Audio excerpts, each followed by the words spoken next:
Takemi suddenly finds himself in another world, standing before the goddess Nan, who greets him with a heartfelt apology. She explains that his summoning was a complete mistake. Normally, summoning spells are designed to pull random losers from Earth, people struggling in life who might thrive in a new world. However, Takemi's life was going quite well, and he was never supposed to be included. Unfortunately, a mishap swept him into the summoning process alongside others. The blame, Nan explains, lies with the reckless Sidonia Empire, which activated the forbidden summoning spell. Since Takemi wasn't meant to be summoned, Nan brought him to her domain instead of sending him to Sidonia with the other summoned heroes. When Takemi asks if he can be sent back to Earth, Nan regretfully explains that it's impossible. Out of anger at Sidonia's irresponsibility, she removed the summoning spell from this world's magical laws entirely, preventing any future interdimensional travel. As a result, Takemi is now permanently stuck in this new world. To make matters worse, the summoning process technically killed him. Realizing he's now a disembodied ghost, Takemi panics, but Nan reassures him. Though she can't return him to Earth, she can provide him with a new body and help him start over in this world. As an apology, she also offers to grant him her blessing to make his new life easier. With no other choice, Takemi reluctantly agrees. Pleased with his decision, Nan tells him to open his status screen and check out his new body. Takemi is shocked to see she's planning to give him a 17-year-old body, even though he's 40. Nan dismisses his protests, insisting that the minor details don't matter. She then explains that he needs to pick a job. Combat-focused options include swordsman, knight, or hunter, while production-based jobs are better for non-fighters. Takemi, not interested in fighting, opts for a production job. Nan embeds his chosen job into his soul, adds some extra blessings, and sends him on his way, completely forgetting to explain how anything works. Takemi crash lands in the middle of a forest. Stumbling to a nearby river, he's shocked by his reflection. He's younger and healthier, and his arthritis is gone. Deciding to make the best of his situation, he checks the bag Nan left him. Inside are food rations, money, and other basic supplies. When he examines his status screen, he discovers Nan blessed him with a variety of powerful skills, including elemental magic. Testing it out, he summons a water ball with ease, followed by other elements, all of which work flawlessly. With his magic skills figured out, Takemi begins heading to the nearest village.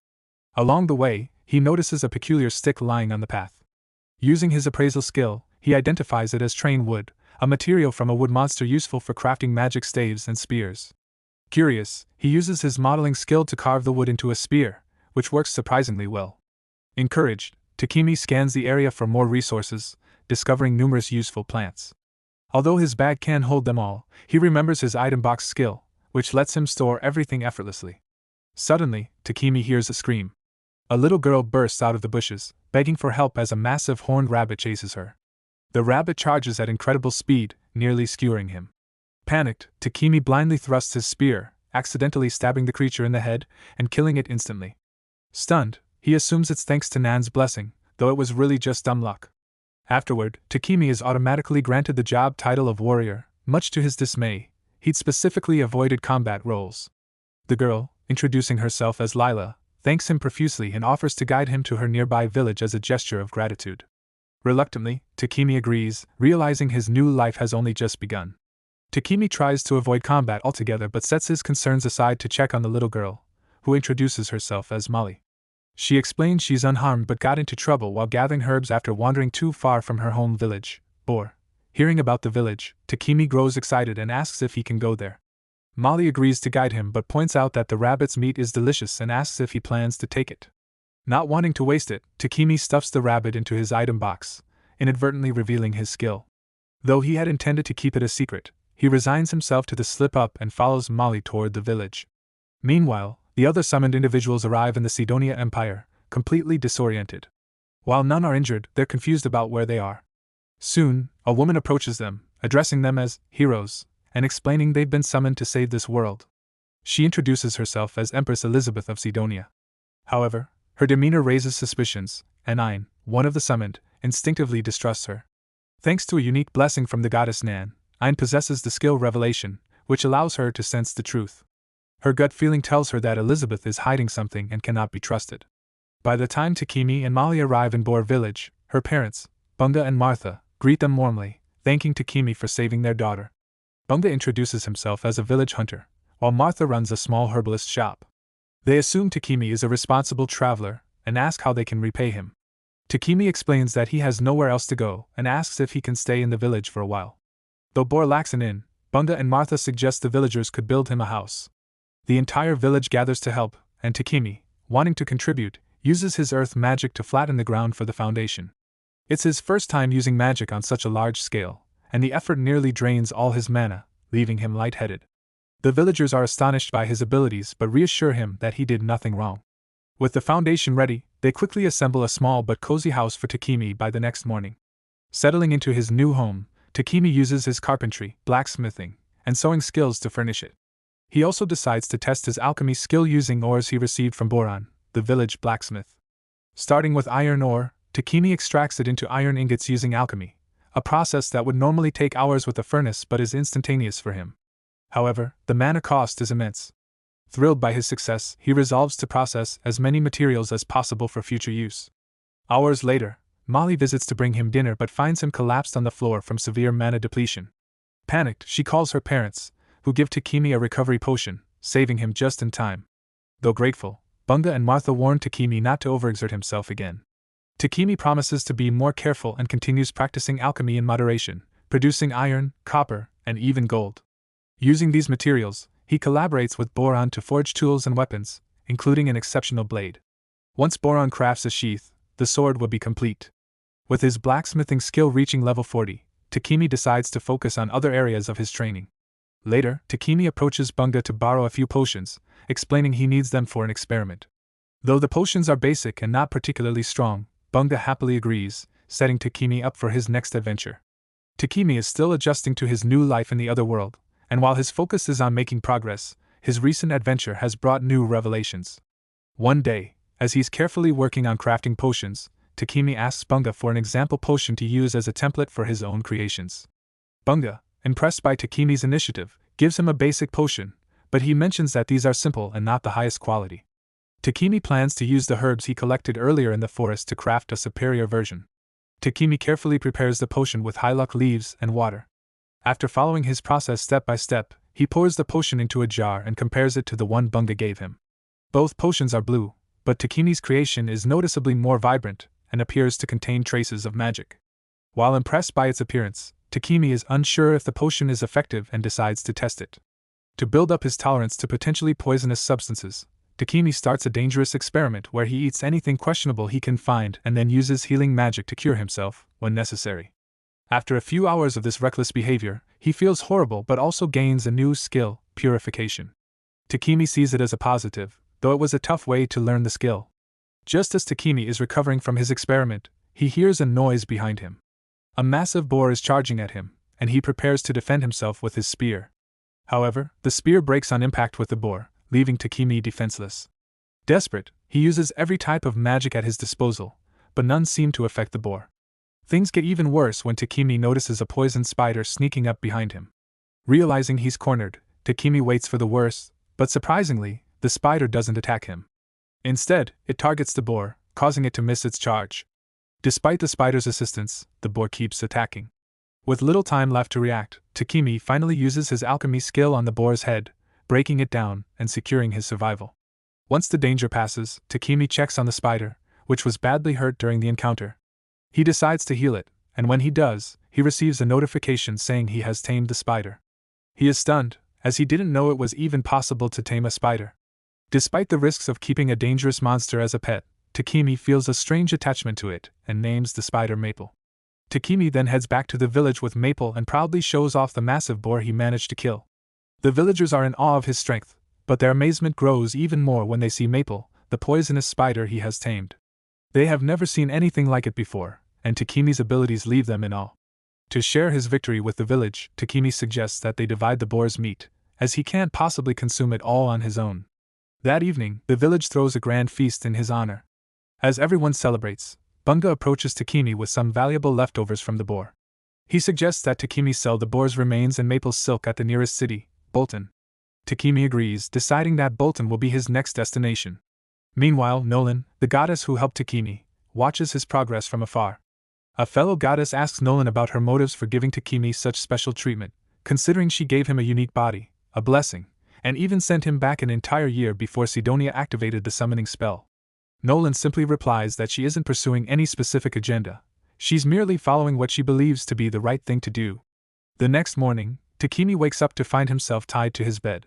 He realizes Maple is responsible, apologizing for her actions. She explains that she's been feeling lonely due to Takemi's busy schedule and just wanted his attention. Takemi understands and decides to take the day off to spend time with Maple, which makes her incredibly happy. Martha, Takemi's new friend, walks in with lunch, but notices something strange between Takemi and Maple. Takemi reassures her that there's nothing inappropriate going on, but Martha is puzzled when she notices the silk Maple produced. It's incredibly high quality, and she suggests that Takemi collect and sell it, as high-grade spider silk is a valuable commodity in the larger cities. Encouraged by the idea, Takemi decides to use Maple's silk to his advantage. He also starts experimenting with combining alchemy and magic to enhance the silk, making it stronger and more durable.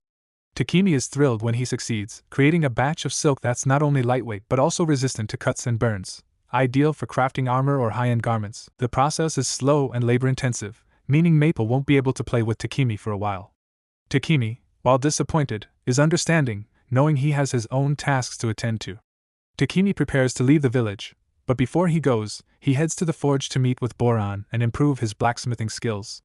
They successfully craft a chest plate and a pair of steel-toe boots for him.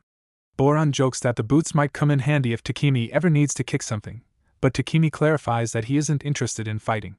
His true focus is alchemy. Bunga, glad to see the armor finished, reminds Takemi that he'll miss him once he leaves, but he understands Takemi's need to head to the city to expand his alchemy business. A trader from Bolton will be passing through the village soon, and Bunga arranges for Takemi to travel with him. While the villagers are sad to see him go, they support his decision and encourage him to prepare for the journey. Using earth magic, Takemi constructs a brick wall to enhance the village's security and installs a water pump, among other improvements. When the merchant arrives, he is amazed at how much the village has changed. After completing a trade with Bunga, Takemi prepares to leave. He gives Bunga a potion, mentioning that he left around 100 bottles at Bunga's house in case of emergencies. Bunga is stunned by the high quality of the potion, and when Peck, the merchant, examines it, he confirms it's a high-level potion. As Takemi prepares to leave, the villagers gather to bid him farewell. Peck comments on how much the villagers clearly adore Takemi. Before climbing into the carriage, Takemi receives a heartfelt send-off from the villagers, and Martha hands him an outfit made from maple silk as a parting gift. Takemi is deeply grateful for their kindness, even though they've only known him for a short time. The villagers assure him that he will always have a place in the village.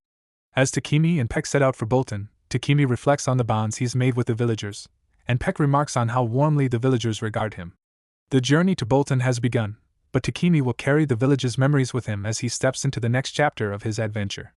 As Takemi's group nears Bolton, Heath, Ryo, and Bogger notice how emotional the farewell was with the villagers.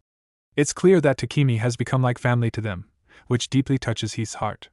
The group also introduces themselves: Heath, the blonde guy; Ryo, the redhead; and Bogger, the gloomy-looking guy. They're part of a C-rank adventurer party called Lion Fong, serving as Peck's bodyguards. The region's peace means they've had little to do, which Ryo mentions with a hint of frustration. Ryo notices Takemi clutching his bag tightly and asks if he's carrying something valuable. Takemi explains that it's his pet killer spider. This revelation shocks the group, and Ryo insists on seeing it, though his creepy insistence makes Maple retaliate by headbutting him. Takemi immediately apologizes for Maple's actions, but the others assure him it was well-deserved. Heath jokes that after meeting Ryo, Maple might end up fearing all humans. However, Maple seems to take a liking to Bogger, and the rest of the group fawns over her. Peck then calls Takemi to the front to discuss the potion he had seen earlier. Peck asks if Takemi has more of those potions, as he'd like to buy them. Takemi doesn't mind selling and pulls out his potions, but suddenly, their horses stop, and trouble arises. A horde of goblins surrounds the carriage, signaling an imminent attack. The group, eager for action, reassures Takemi and Peck that they will handle the situation. The party dives into the fight. Ryo uses his bow to take down goblins from a distance, while Bogger and Heath handle the rest up close with their mace and axe. It doesn't take long for them to wipe out all the goblins. Afterward, they begin dissecting the goblins to retrieve their magic stones. The journey continues for 3 more days until they finally reach Bolton. Upon entering the city, the Lion Fawn party heads to the Adventurers Guild to report their mission's success. Takemi accompanies them, as he also needs to register with the guild to stay in the city. Although Takemi would have preferred to join the Alchemist Guild, since Bolton doesn't have one, he registers as an adventurer instead. Hans, the receptionist, explains that as long as Takemi completes at least one simple quest per month, his adventurer card will remain active. Takemi registers, and when asked about his pet, he introduces Maple as his pet. Afterward, Takemi heads to Peck's trading company to finalize a deal for the potions he's selling. He has around 100 potions of 3 different kinds, all of high quality. Peck offers 10 silver coins for each healing and stamina potion, and 50 silver coins for each mana potion. After doing the math, Takemi realizes he'll make over 7 million yen. Although he feels this amount is far too much, Peck reassures him that he could have earned even more if he had an established reputation as a producer. Since Takemi plans to continue working as a producer in the city, Peck suggests finding a house with an attached workshop for convenience. Takemi realizes he hasn't considered housing yet and agrees to let Peck help him out. Peck calls his assistant, Thomas, to show Takemi a property with an affordable rate. However, when Takemi sees the house, it's more like a mansion than anything he could afford. Thomas assures him the mansion is quite affordable and guarantees there are no ghosts. Takemi is then shown the attached workshop, which would be ideal for his work. After thinking it over, Takemi decides to go ahead with the purchase. With the money he earned from selling potions, Takemi can afford the mansion. Thomas immediately starts the paperwork, and Takemi can move in the next day. While walking through the city streets, Takemi suddenly smells something foul. Thomas explains that the stench comes from the city's sewers. Wealthy individuals use magical purifiers to cleanse their sewage, but the main city sewers lack such luxuries. These magical purifiers are incredibly rare, only found in ancient ruins or dungeons, making them difficult to acquire. The next day, Takemi and Maple move into their new house. Takemi, eager to improve the living conditions, decides to tackle the sewer problem. He gets quartz and clay from Peck's company and uses a combination of fire magic and space-time magic to bake the materials quickly. After expending all his mana, Takemi drinks a couple of mana potions to replenish himself. Despite the effort, he successfully creates a modern toilet. Takemi hears Peck shouting from the living room, so he hurries over and finds Peck completely wrapped in Maple's silk. Confused, Takemi asks Maple why she did this, and she explains she thought it would be amusing. Peck, though startled, is put to sleep by the soft texture of the silk. Takemi sincerely apologizes for the situation, but Peck reassures him it's fine, even though the experience was a little jarring. Peck then rushes to use the new restroom, and after doing so, comes out and marvels at the technology.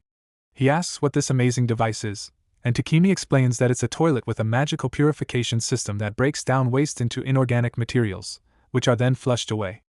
Peck is amazed and immediately realizes that only someone with light magic could have created such a device. Takemi's worry grows, remembering Martha's warning to keep his light magic hidden.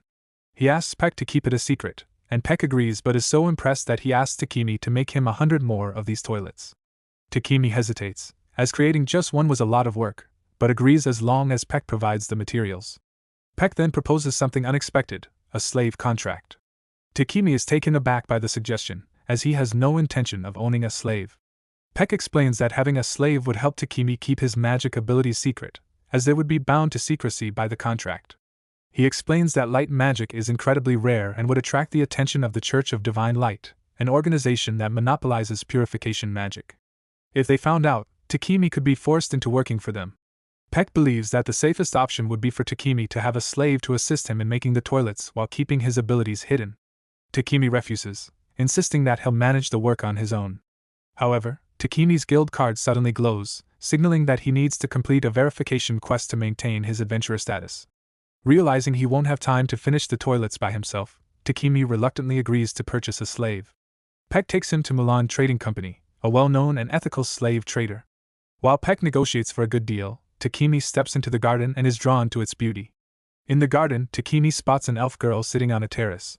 When she notices him, she immediately demands that he leave, giving the scene a tense cliffhanger.